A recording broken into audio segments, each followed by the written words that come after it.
Bapak Ibu sudah ada di internet dengan link siapla.co.id.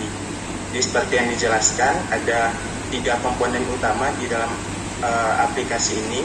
Yang pertama para siswa, yang kedua sekolah, dan yang ketiga pihak dinas. Nah,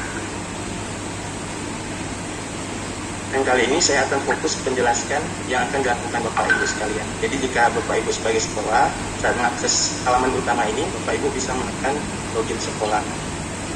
Nah, nanti proses pendaftarannya Bapak Ibu tim kami akan memberikan link Google Form. Link Google Form yang akan digunakan untuk menampung data dari Bapak Ibu sekalian. Nah, nanti berdasarkan data itu kami akan memberikan akun kepada Bapak Ibu yang dapat karena makanya dari kemarin tarik terus ada rusak. Saya akan masuk sebagai contoh akun sekolah database.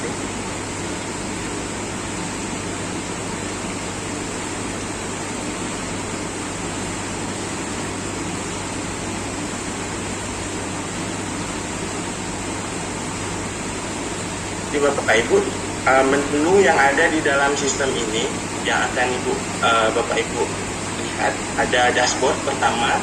Jadi di dashboard ada berupa summary atau ringkasan dari data-data siswa yang sudah Bapak Ibu sekalian input. Kami sediakan beberapa grafik berdasarkan jenis kelamin, usia, agama, berbagai macam data yang sesuai yang sudah diinputkan siswa.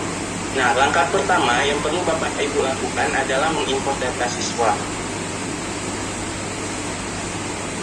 Mengimport data siswa yang diimport itu tidak banyak, seperti yang disampaikan Ibu Kabit. Data yang perlu diinputkan adalah data yang sesuai dengan PBB. Jadi hanya NIK siswa, nama siswa, dan nomor rekening siswa. Saya input Excel-nya ya. Seperti ini.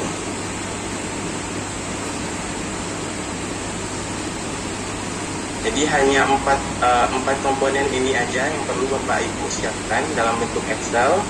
Setelah nama, NIK, tingkat kelas, nomor rekening. Nah, setelah itu Bapak Ibu sekalian bisa import. Setelah disiapkan import, maka data akan masuk ke dalam sistem.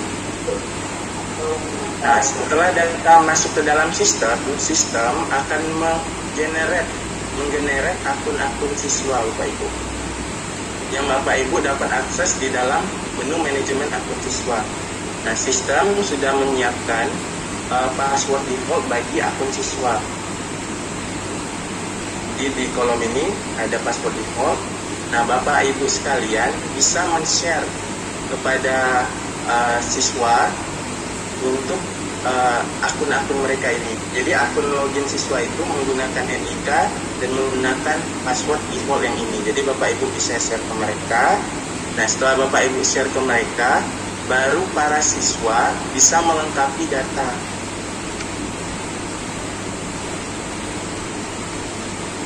Dengan cara login ke sistem menggunakan login siswa.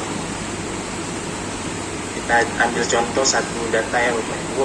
Tadi baru saya input. Nah, ini data Ronaldo.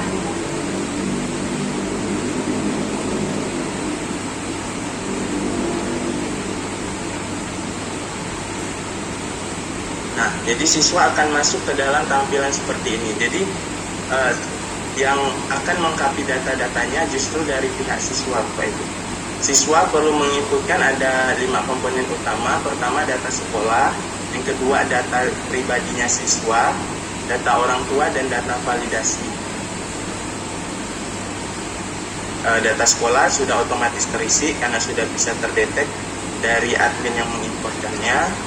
Baru selanjutnya bisa menginputkan data siswa, sekolah bisa menginputkan data siswa, bisa menginputkan data orang tua, data validasi, dan kemudian reset password supaya akun itu sepenuhnya menjadi milik sang siswa tersebut.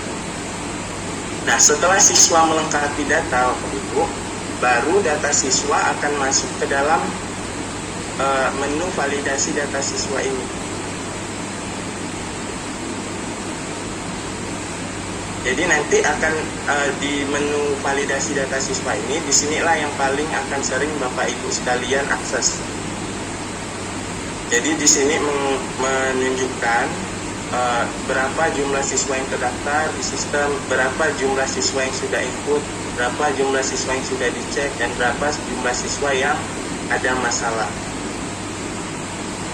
Jadi nanti siswa akan melakukan penginputan data yang diinput seperti ini.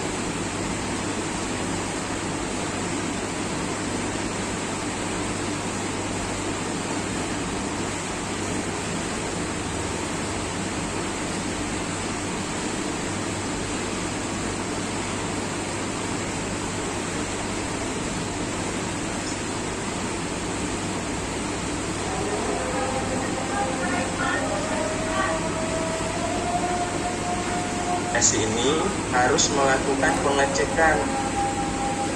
Cara pengecekannya seperti ini. Jadi operator bisa lihat nama siswanya siapa, lalu memastikan apakah sama dengan data-data yang ada di KK, di akta maupun di dalam ijazah sebelumnya. Nah, jika misalnya datanya sudah valid, maka bisa pilih data valid. Jika rupanya ada salah, bisa ngeklik data salah. Nah, jadi peran operator sekolah di sini adalah memvalidasi inputan yang sudah diinputkan oleh para siswa. Nah, data yang sudah valid tersebut atau data yang sudah dicek tersebut akan tertampung di dalam menu pengajuan PPP ini. Di menu pengajuan PPP ini akan terlist nih nama daftar siswa-siswa yang sudah selesai dicek dan tingkat kelasnya. Nah, setelah itu jika sudah dicek semua, Bapak Ibu bisa tekan ajukan data siswa untuk PBP. Nah, tapi sebelumnya sistem akan mengingatkan dulu berapa jumlah siswa yang sudah divalidasi, berapa persen dari keseluruhan siswa, dan apakah yakin sudah divalidasi atau belum. Nah, untuk membantu Bapak Ibu mengontrol penginputan validasi siswa, kami sedang mengembangkan ini grafik progres validasi siswa. Jadi di grafik ini kita sudah siapkan membagi ada 4 komponen. Pertama, target ideal. Jadi maksudnya targetkan dari tanggal 1 sampai tanggal 20 Oktober ya Bapak Ibu. Jadi nanti target idealnya ini akan dibagi dari jumlah siswa per harinya. Jadi harusnya idealnya memang bertahap ya, sedikit. Nah, nanti bisa kelihatan berapa banyak sih yang sudah diimpor. Nah, misalnya kalau hari pertama langsung import data ke semua, maka akan seperti ini tampilannya. Baru bisa kelihatan juga progres siswa input perhariannya berapa. Dan juga bisa dilihat admin sudah periksanya berapa banyak. Jadi ini sedang kami kembangkan. Jadi nanti progres yang sudah Bapak Ibu operator sekolah inputkan itu bisa terlacak bahkan progres dari hariannya.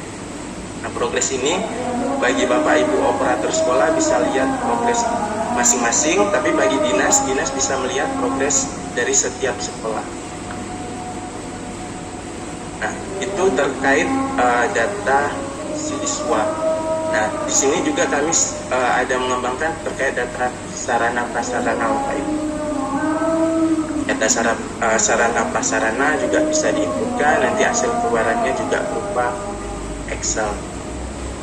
Ada juga manajemen akun siswa. Jadi misalnya sudah dikasih akun ke siswa sudah login tapi dia lupa password.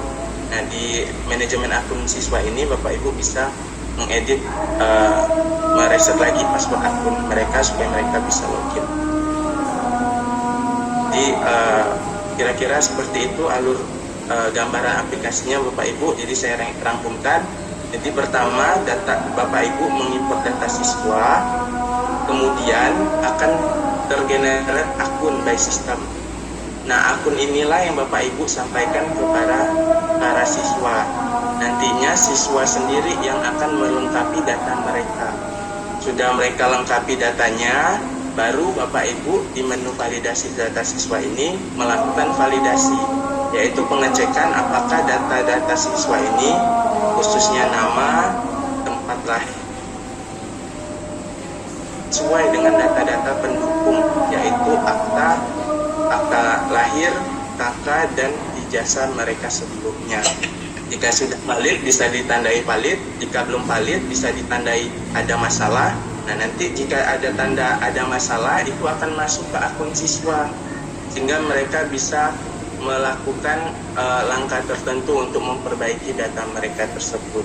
Nah, jika sudah dilakukan pengecekan, barulah data siswa akan terkumpul di menu pengajuan PBP ini. Saat sudah terkumpul di pengajuan PBP, data ini saat Ibu klik ajukan data, maka data list nama siswa penerima PBP akan masuk ke dalam akun siswa.